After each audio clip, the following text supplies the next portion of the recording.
Hello students, today we are going to discuss the topic digestive glands. Digestive glands means the glands which help in digestion. So firstly question arise, what are glands?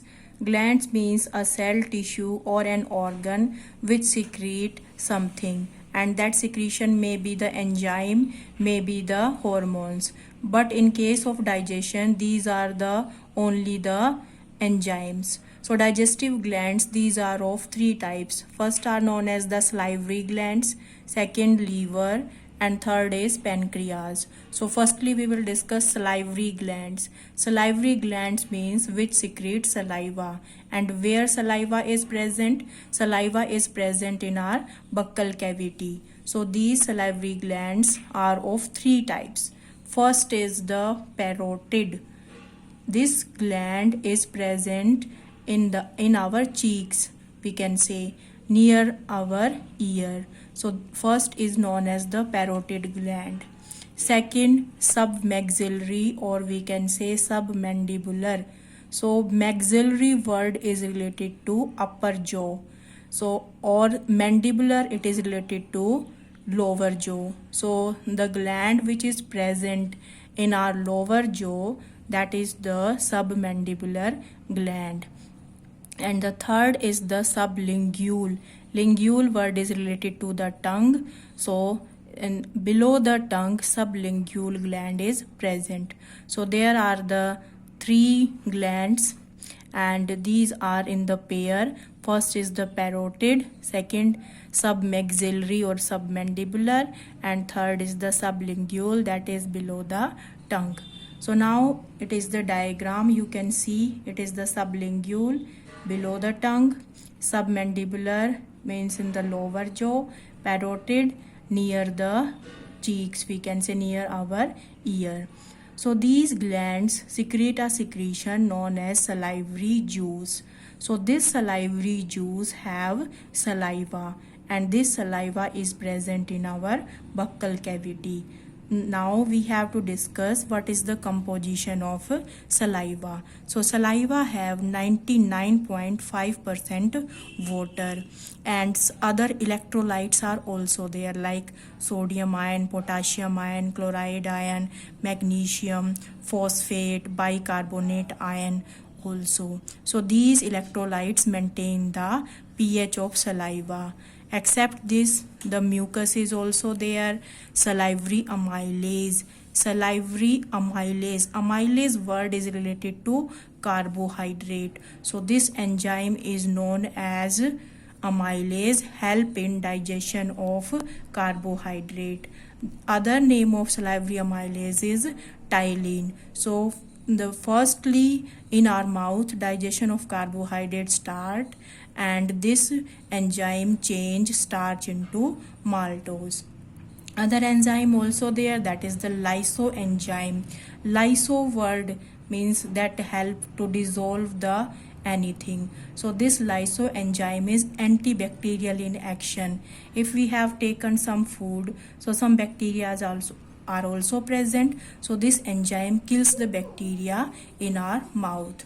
So that is the composition of saliva. So by this we can say digestion of carbohydrates start in our mouth. After that we have to discuss liver and pancreas. So liver, that is the largest gland. It is the largest gland, we can say. But if anybody asks you what is the largest endocrine gland, then it is the thyroid. But the largest gland, that is the liver. So in case of human being, the weight of liver is 1.2 to 1.5 kg in adult human being, and it is present in our abdominal cavity just below the diaphragm. So what is the diaphragm? Diaphragm, that is present in our thoracic cavity, which differentiate our thoracic cavity and our abdominal cavity. So it is the largest gland, we can say. Now that the red color, with the help of red color, you can see this is the diagram of liver, and the liver have two lobes, the left lobe, this is the left lobe, and this is the right lobe. Right lobe, that is larger than the left lobe. And the liver have the structural and functional unit, and these are known as the, you can say, the hepatic lobules. Hepatic word, this hepatic word is related to liver. So these are the hepatic lobules. These are the structural and functional unit of liver, and these lobules are covered with a connective sheath covering known as Gleason's capsule. So these hepatic lobules secrete the bile juice, and this bile juice is collected by the hepatic ducts. So hepatic word, this hepatic word is related to the liver. So this these, you can say, the hepatic lobules, they secrete the bile juice, and that bile juice is collected by these two ducts, and these are known as the hepatic ducts because these are coming from the liver. So if it is coming from the left, then we can say left duct or left hepatic duct.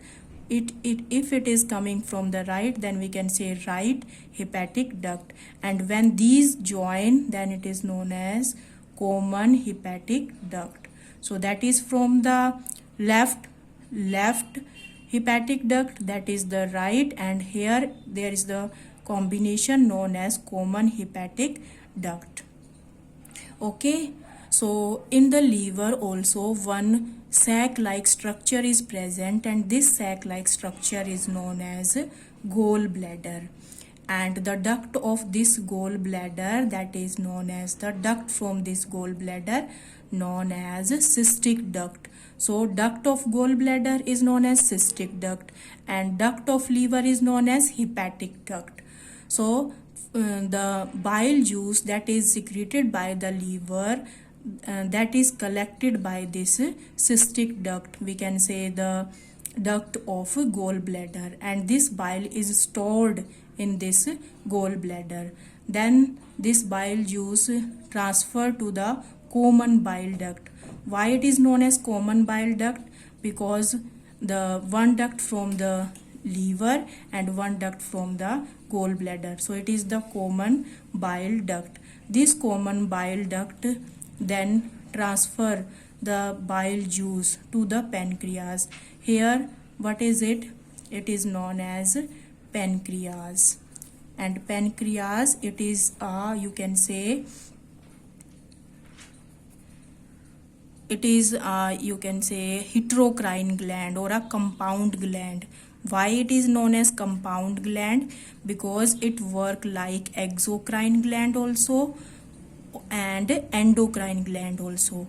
Exocrine means which release the enzymes and which release their secretion outside our body or inside our body, but not directly into the blood. And the exocrine secretion are mostly the enzymes. And pancreas also work like endocrine glands. Endocrine glands means which release their secretion directly into the blood, and they are also known as ductless glands, and exocrine glands are known as the duct gland.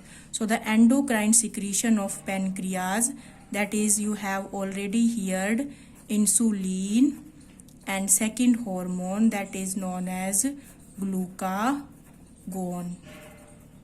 Okay, so that pancreas, it is a compound gland, we can say it release enzyme also, and the juice of the pancreas is known as pancreatic juice. So one duct is coming from the pancreas known as pancreatic duct. You can see the pink color, so it is known as the pancreatic duct.